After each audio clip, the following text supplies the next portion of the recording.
Om Shri Ganeshaya Nama. Hello friends, my name is GS. I welcome you to my channel ज्योतिष विज्ञान।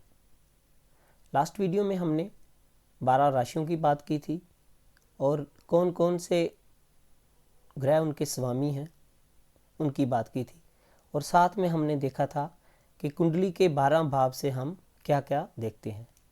आज हम बात करेंगे जो एस्ट्रोलॉजी में 9 ग्रह हैं उनकी क्या क्या विशेषताएं हैं, क्या क्या कैरेक्टरिस्टिक्स हैं, किन किन चीज़ों को वो सिग्निफाई करते हैं। तो आइए स्टार्ट करते हैं।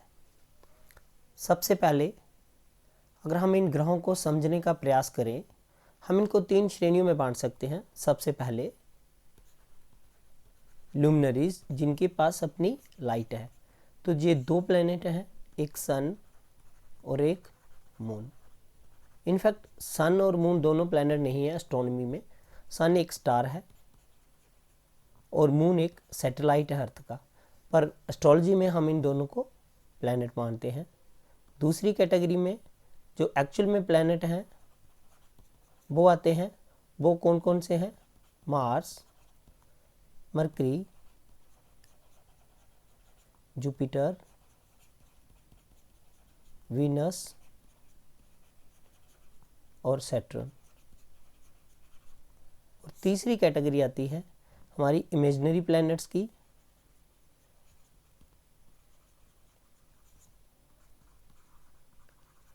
जिसमें आते हैं हमारे राहु और केतु।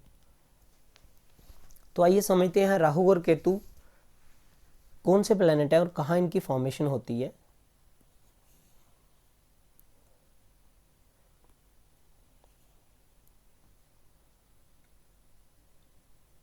देखिए, ये सन है और ये अर्थ है और ये मून है। आप जानते हैं अर्थ सूर्य के इर्द गिर्द घूमती है और मून जो कि सैटेलाइट है अर्थ का, ये अर्थ के इर्द गिर्द घूमता है। तो आकाश में इनका जो एक पाथ है दोनों का, जब ये घूमते हैं तो ये दोनों के पाथ 2 जगह से कटते हैं। ये जो नॉर्थ नोड है इसको हम राहु कहते हैं और ये जो साउथ नोड है इसको हम केतु कहते हैं। और ये दोनों 180 डिग्री अपार्ट होते हैं ऑलवेज। जब भी आप कुंडली में देखोगे तो एक अगर पहले घर में बैठा होगा तो दूसरा साथ में घर में बैठा होगा। आइए अब बात करते हैं division of planets on the basis of natural benefic and natural malefic, के बेनिफिक प्लैनेट्स कौन से हैं और मैलेफिक प्लैनेट्स कौन से हैं। देखिए, बेनिफिक प्लैनेट्स में जो सबसे पहला प्लैनेट आता है वो है मून, जुपिटर और वीनस। सो मून, जुपिटर और वीनस, ये तीनों नेचुरल बेनिफिक प्लैनेट हैं। और जो मैलिफिक में बात आती है वो है मार्स, सैटर्न, राहु और केतु। तो मार्स, सैटर्न, राहु, केतु। अब बचे हमारे पास 2 प्लैनेट, एक मरकरी और एक सन। तो सबसे पहले बात करते हैं हम सन की। सन को कुछ एस्ट्रोलॉजर्स ने, हमारे शेजिस ने कहा कि सन मैलेफिक है, बट ज़्यादातर का मानना है कि सन मैलेफिक नहीं है। क्योंकि सन मैलेफिक कैसे हो सकता है? सन हमारा सोल है, सन फादर है, सन किंग है। तो एक फादर, एक पिता अपने बच्चे का बुरा कैसे सोच सकता है, मैलेफिक कैसे हो सकता है? तो इसलिए सन को क्रूर प्लैनेट माना गया है। क्रूर प्लैनेट मीनिंग ये डिसिप्लिन वाला प्लैनेट है, डिसिप्लिन चाहता है। अगर कोई व्यक्ति डिसिप्लिन से अपनी लाइफ जीता है, सुबह टाइम से उठता है, अपना हर एक कार्य टाइम से करता है, तो सूर्यदेव उस पर प्रसन्न रहते हैं और उसको अच्छा ही रिजल्ट देते हैं। अब हम बात करेंगे मरकरी की। तो मरकरी क्या बेनिफिक है कि मैलिफिक है? अगर मरकरी बेनिफिक के साथ बैठता है तो बेनिफिक का रिजल्ट देता है, और अगर मैलिफिक के साथ बैठता है तो मैलिफिक का रिजल्ट देता है। तो मरकरी डिपेंड करता है सिचुएशन पे कि कुंडली में इसकी प्लेसमेंट किसके साथ होती है। अगर ये अकेला बैठता है तो भी ये बेनिफिक का ही रिजल्ट देता है। आइए प्रयास करते हैं इन ग्रहों को फ्यू वर्ड्स में समझने की। अगर फ्यू वर्ड्स में हमने इनको समझना हो तो सन जो है वो हमारा सोल है, हमारी आत्मा है। मून है हमारा माइंड, हमारा मन। मार्स हमारी स्ट्रेंथ है। मरकरी जो हमें इंटेलिजेंस है, हमारी स्पीच। जुपिटर हमारी नॉलेज, हमारा विजडम। वीनस हमें जो पोटेंसी है रिप्रोड्यूस करने की, बच्चे पैदा करने की, वो वीनस से देखी जाती है। अगर किसी व्यक्ति की कुंडली में वीनस स्ट्रॉन्ग है तो उस व्यक्ति में ये अच्छी कैपेसिटी होगी, और अगर अफ्लिक्टेड है मैलिफिक ग्रहों से तो उसमें कमी आ सकती है। अब बात करते हैं सैटर्न की। सैटर्न सॉरोज हैं, ये दुखों का कारण है। सैटर्न हमें जितने भी कष्ट और दुख जिंदगी में भोगने पड़ते हैं उन सब का कारण सैटर्न है। राहु, राहु बड़े स्ट्रेंज रिजल्ट देने के लिए जाना जाता है, और देखा जाता है कि जिस भी ग्रह के साथ बैठता है उसके रिजल्ट को जो एम्पलीफाई कर देता है। सो ये एम्पलीफिकेशन का काम करता है, और ये जहाँ हाई रिजल्ट देता है जहाँ बिल्कुल लो देता है। मीन किसी व्यक्ति को जहाँ हाई पोजीशन पे ले जाता है जहाँ लो पोजीशन पे ले जाता है।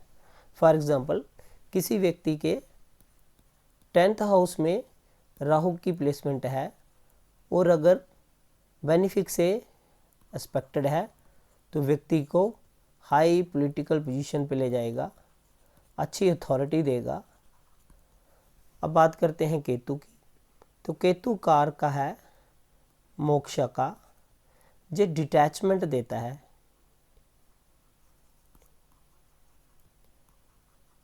वर्ल्ड से, दुनिया की चीज़ों से डिटैचमेंट देता है और स्पिरिचुअल अटैचमेंट देता है।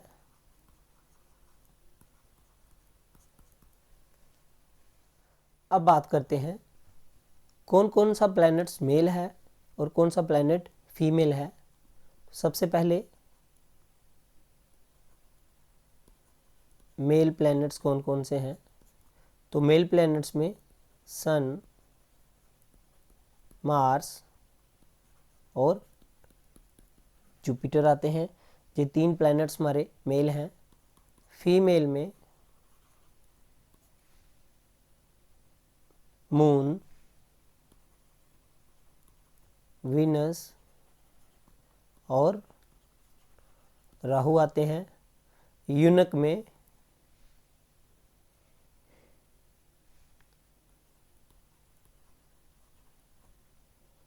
मरकरी और सैटर्न आते हैं, और हेर्माफ्रोडाइट में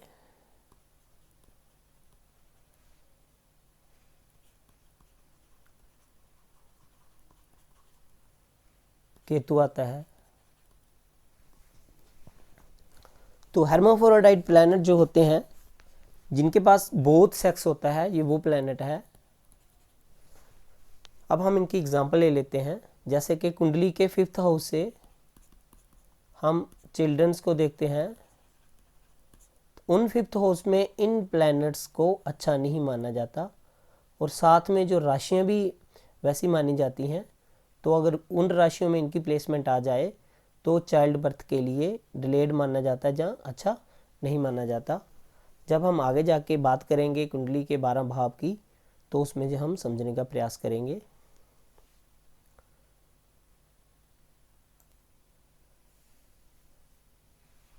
जैसे हमारी सरकार चलती है उसमें प्राइम मिनिस्टर होता है, मिनिस्टर्स होते हैं और गवर्नमेंट का पूरा स्ट्रक्चर रहता है, वैसे ही हमारे पुराने ज़माने में राजा होते थे, मंत्री होते थे। इसी प्रकार प्लैनेट्स की भी अपनी एक किंगडम है, जिसमें हम समझने के लिए जो सन है वो किंग है, मून इज़ द क्वीन, और जो मार्स है वो कमांडर इन चीफ है,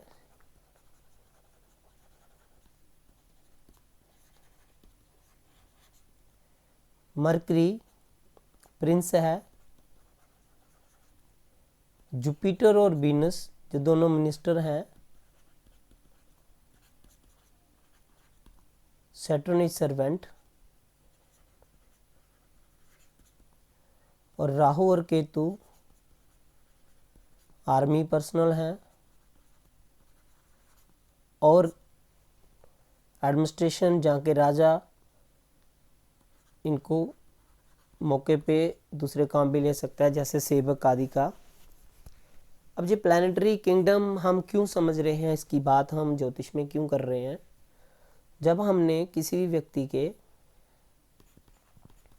10th हाउस से उसका प्रोफेशन निकालना है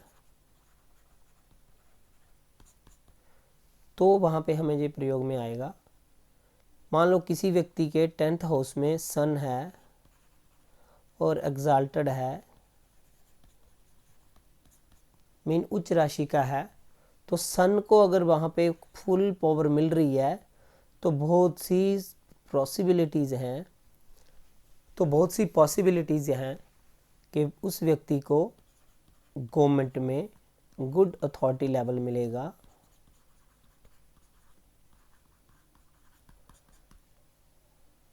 उसी प्रकार अगर किसी व्यक्ति के 10th हाउस में मरकरी आ रहा है और अच्छी पोजीशन पे आ रहा है तो मरकरी से हम बिजनेस देखते हैं,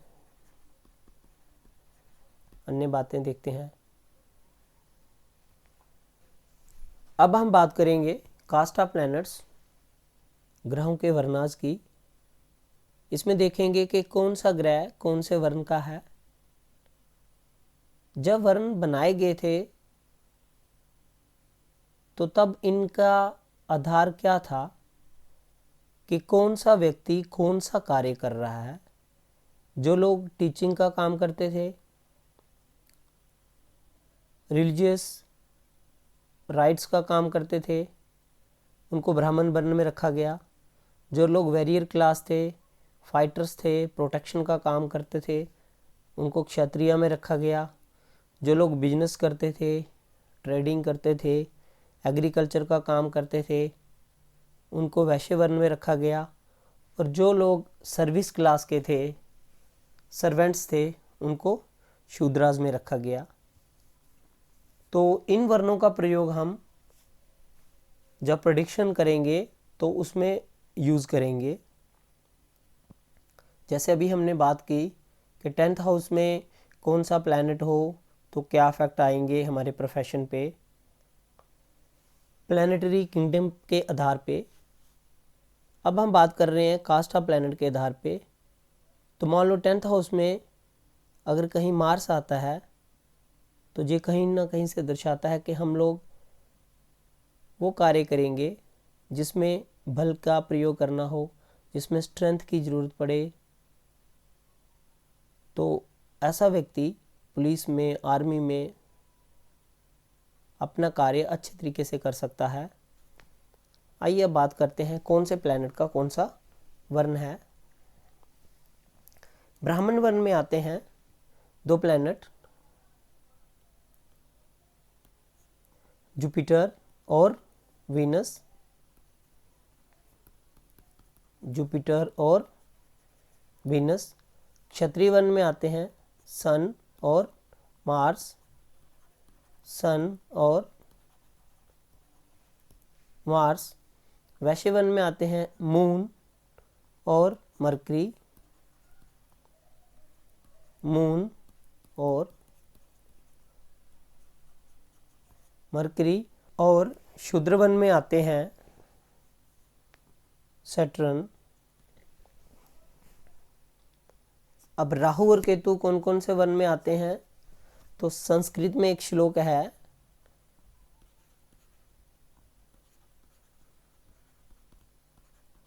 शनिवत राहु कुजवत केतु।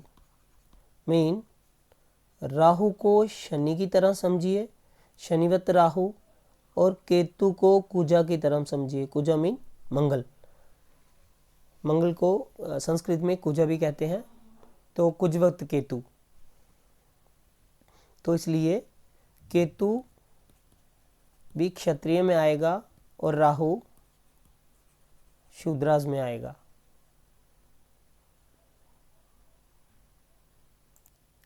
आइए अब समझने का प्रयास करते हैं एलिमेंट्स ऑफ प्लैनेट्स। कौन से प्लैनेट में कौन सा तत्व ज़्यादा पाया जाता है। सो 5 एलिमेंट्स हैं मेन।